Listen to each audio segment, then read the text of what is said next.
Bonjour à tous, j'espère que vous allez tous bien en ce dernier jour d'août. Voilà, bon, comme d'habitude, c'est parti pour de nouvelles analyses NBA avec tous les matchs du soir, vous êtes habitués. Petite chose avant de commencer, il y a un truc que je ne fais jamais ou très rarement. J'aimerais que vous me mettiez un petit pouce bleu ou un pouce rouge, si vous n'aimez pas les vidéos, vous avez le droit, nous sommes en démocratie, et de vous abonner. Moi ça me fait plaisir, et voilà, c'est un truc. Enfin, c'est quelque chose que je vous fais gratuitement et c'est vrai que ça me permet en fait en termes de recensement, peut-être que des gens qui ne connaissent pas trouvent la chaîne YouTube et donc puissent profiter de mes analyses chaque jour comme vous en profitez gratuitement. Voilà, on est là pour s'entraider, etc. Voilà, là je vous fais vraiment une preview, là je la regarde vraiment en même temps que vous. Je vous donne des pistes chaque jour pour la NBA du soir. Donc voilà, n'hésitez pas à me lâcher un petit pouce bleu et à vous abonner pour me remercier et pour aider évidemment les autres à, pourquoi pas, tomber sur cette chaîne. Voilà. Je vais pas faire le débrief d'hier, rapidement quand même. Donc moi hier, comme je vous ai dit, je vous ai parlé de Toronto-Boston, ça dépendait si Laurie était là ou pas, mais c'était un game 1. Et il n'y a pas d'avantage du terrain, et ça c'est vraiment une horreur. Quand il n'y a pas l'avantage du terrain, les playoffs à parier, c'est très difficile, ça rend les choses vraiment pas faciles. C'est un détail non négligeable que vous devez absolument prendre en compte. En NBA, il n'y a pas d'avantage du terrain, donc c'est vraiment compliqué.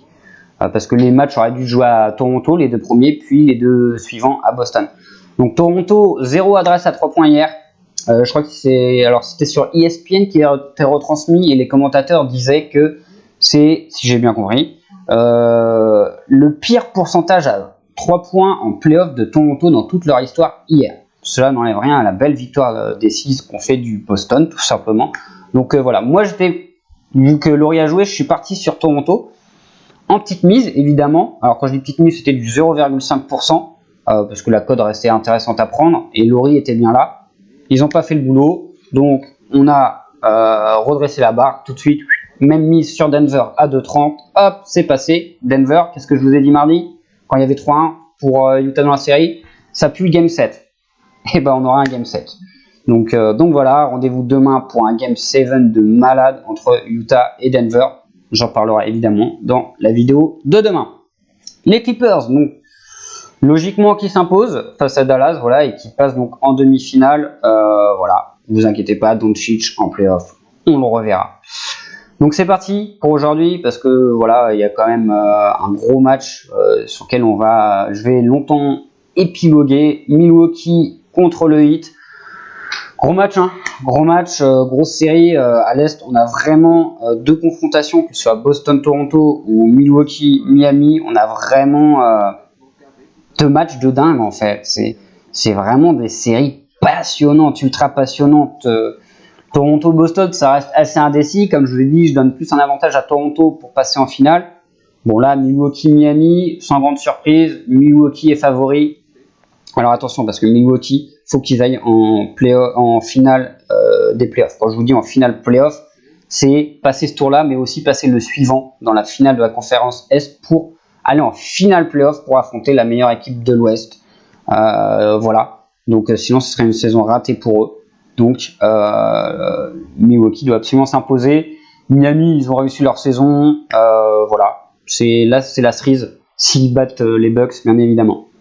Donc, qu'est-ce qu'on peut dire sur ce match-là, sur cette série? Beaucoup de choses. Miami est une équipe très emmerdante à jouer. C'est vraiment pas un cadeau pour les Bucks. Je pense pas qu'il y aura 4-0 pour les Bucks. Moi, j'aime bien le Heat en plus. Franchement, j'ai envie que le Heat y passe les Bucks. J'adore Giannis, mais Miami avec Jimmy Butler, j'adore. Je sais pas. J'adore Spoelstra, le coach de Miami. C'est vraiment une très belle équipe, hyper emmerdante. T'as tout en fait. T'as des jeunes qui sont des snipers, qui savent très bien jouer au ballon. Kendrick Nunn, Tyler Hero en sortie de banc, Robinson à 3 points, qui est chaud bouillant quand il est dedans. T'as des mecs d'expérience, Iguodala, Crowder, Butler, bien évidemment, un Adebayo qui se révèle, qui pourrait être MIP cette saison, meilleure progression de l'année, ce serait pas déconnant. On parle d'Ingram aussi, des Pelicans, pourquoi pas. Mais voilà, Adebayo fait vraiment une super saison. Super série à venir. Je vous le dis, il va falloir du bon Giannis, mais pas que. Il va falloir que Middleton, on le sait, ça fait 2 ans qu'il est très bon, qu'il a une super adresse, et il était un petit peu en dedans contre Orlando.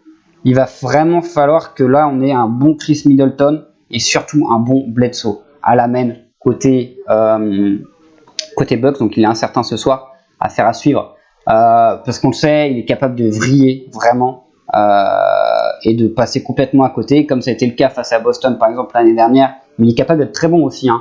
Et je pense vraiment que les Bucks vont avoir vraiment besoin de tout le monde, de vraiment tout le monde, s'ils veulent sortir le hit, parce qu'attention, on pourrait avoir une surprise sinon à la fin. Alors, on a deux équipes qui ont un très bon banc, qui ont un banc vraiment fourni, donc il y a vraiment une bataille du début à la fin du match, quoi. Même quand il y aura les joueurs du banc sur le terrain, ça va être une vraie bataille. Léger avantage en termes d'expérience pour les Bucks, mais attention à cette équipe du 8. Je voulais regarder, ouais, je découvre en même temps que vous, hein. Les confrontations cette saison, faut les prendre en compte, mais pas tant que ça, parce que je vous le rappelle, les playoffs, c'est comme si c'était une nouvelle saison qui commençait. Mais quand même. Alors, il y a 2-1 pour le hit sur la saison.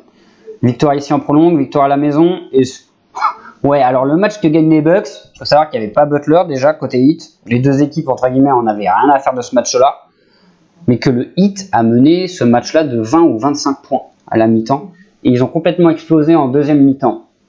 Et si le hit, il mène de 20 à 25 points, avec Jimmy Butler sur le terrain, jamais ils seront remontés comme ça en deuxième mi-temps, ouais, vous voyez.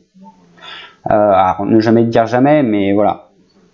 Bon, j'aime bien Butler, etc., mais quand même, faut savoir que Jimmy, c'est pas qu'un joueur de basket, c'est un putain de leader, donc qui est capable de faire le boulot.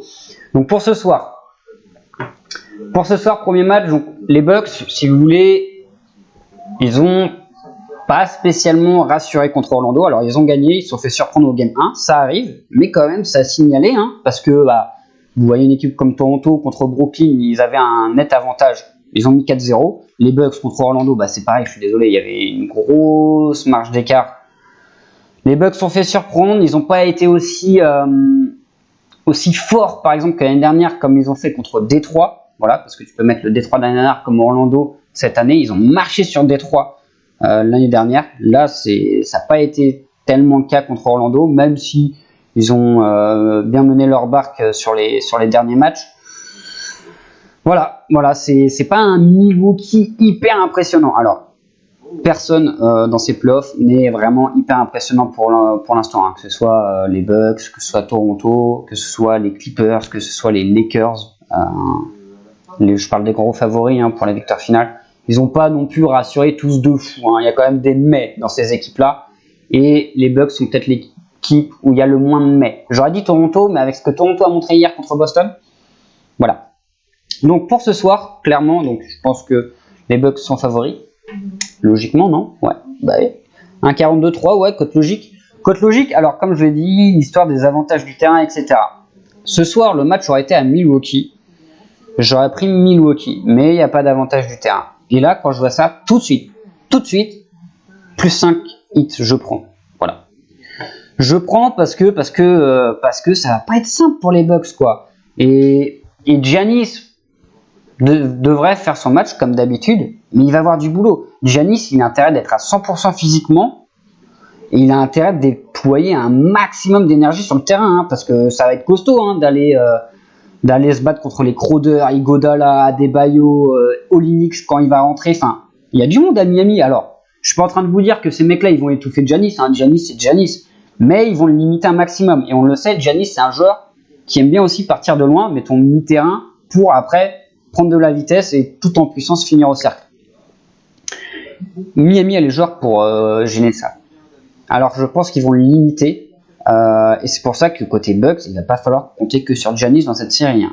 Vraiment, hein, il va falloir qu'autour les mecs se mettent au diapason, parce que sinon ça peut leur faire tout drôle.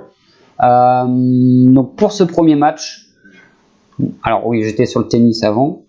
Pour ce premier match, j'ai regardé sur les books FR. J'aime bien l'handicap inversé hit.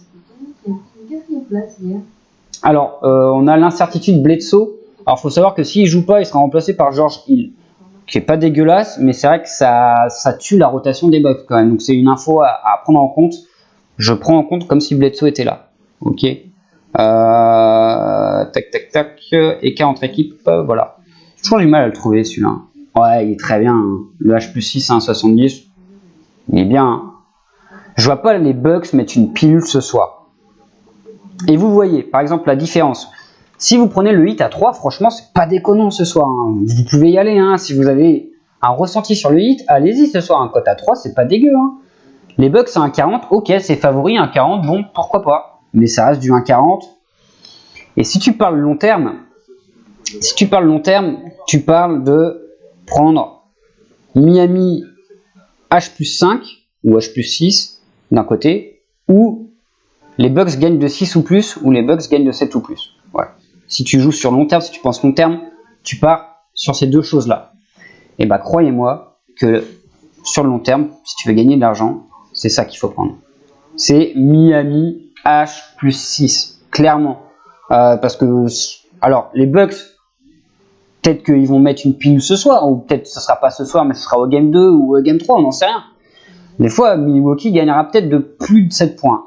Mais sur le long terme, il y a plus de chances de voir Miami s'imposer ou Miami perdre de 6 ou moins. Voilà. Je trouve que c'est... Après, comme je l'ai dit, on est sur un Game 1.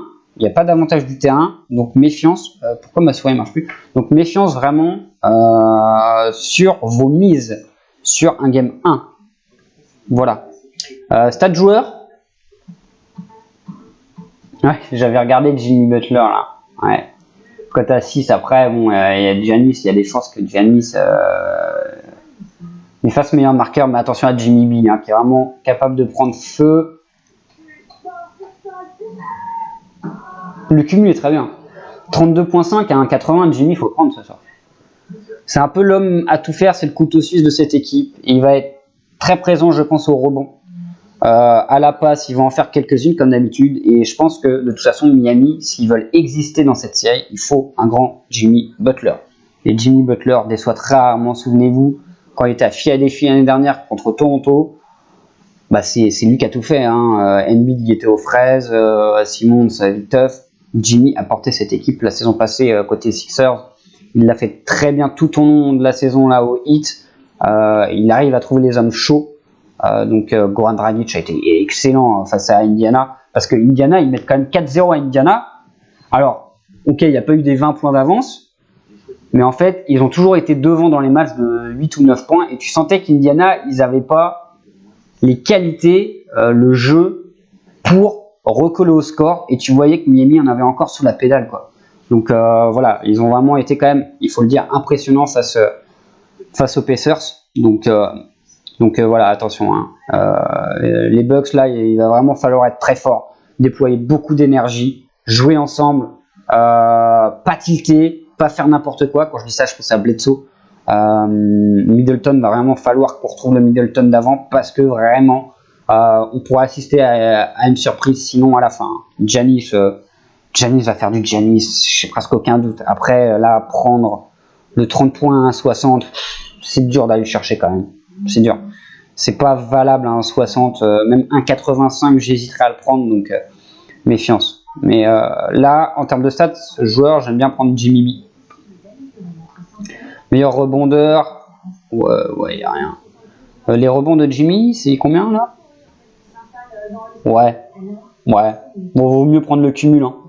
Le cumul de Jimmy ce soir. Voilà. En stade joueur, vraiment, j'aime bien Jimmy Butler ce soir. Après, si vous voulez vraiment partir sur les Bucks, vous pouvez hein,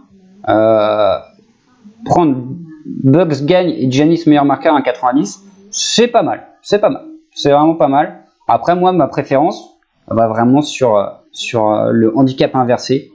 Donc Milwaukee a le droit de gagner, mais pas plus de 6 points quoi. Voilà. Le cut, je regardais le cut de points. 224 hein. Oh putain.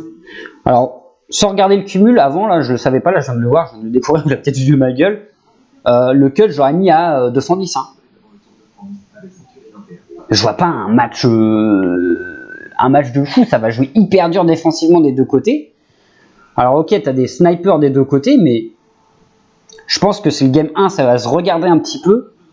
Bon, l'under, il est cool là à prendre. Hein. Il est cool aussi l'under à prendre là, hein, vraiment. Hein. J'aime bien. Hein. J'aime bien l'under. Voilà. pour compléter un petit peu sur ce match-là. Petit récap, c'est pas déconnant si vous prenez Miami.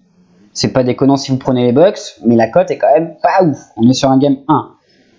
Si vous voulez vraiment partir sur les Bucks, partez avec Giannis meilleur marqueur pour une cote à 1,90. Ma préférence va sur Miami gagne une paire de 6 points ou moins à 1,70.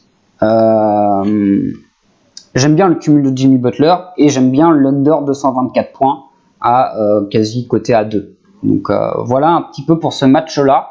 Je crois que j'ai fait le tour. Donc on va passer au second match qui est Houston-Oklahoma. Alors qui me fait un peu moins saliver que Milwaukee-Miami bien évidemment.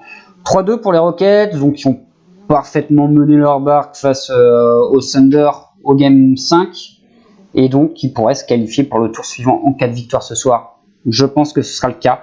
Le retour du Marsupilami leur fait du bien. J'aime bien les points de Russell Westbrook qui est de retour, qui était de retour au game précédent, qui a vraiment pas eu beaucoup d'adresses. Je serais pas surpris que le Marsupilami mette ses 20 points ce soir contre sa franchise de cœur, le Thunder. Je trouve que c'est pas déconnant à prendre, je trouve que c'est même intéressant de prendre Russ à 1,60. Je vous le dis comme ça, direct cash, pour une belle cote. Voilà. Houston gagne, Westbrook 20 points, je trouve que c'est vraiment un bon coup à faire. Voilà.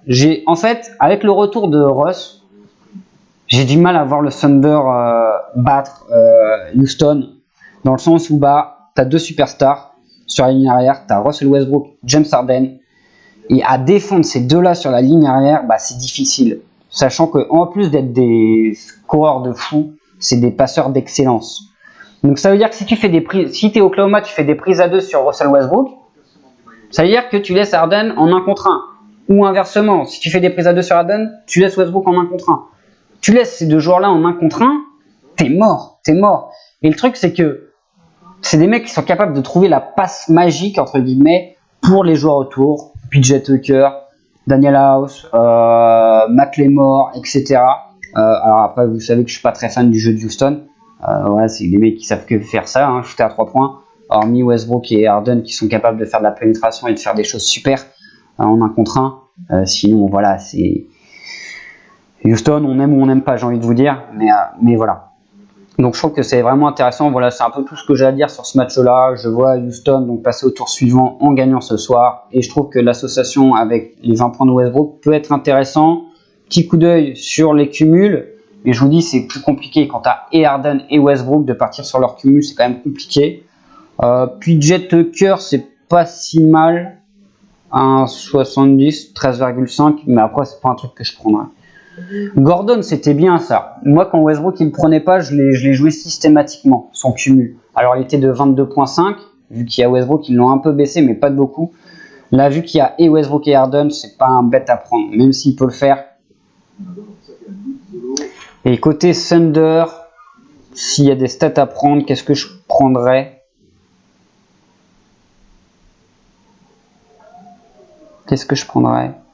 Les passes de Chris Paul, elles sont à combien? Les passes de Chris Paul, c'est pas mal.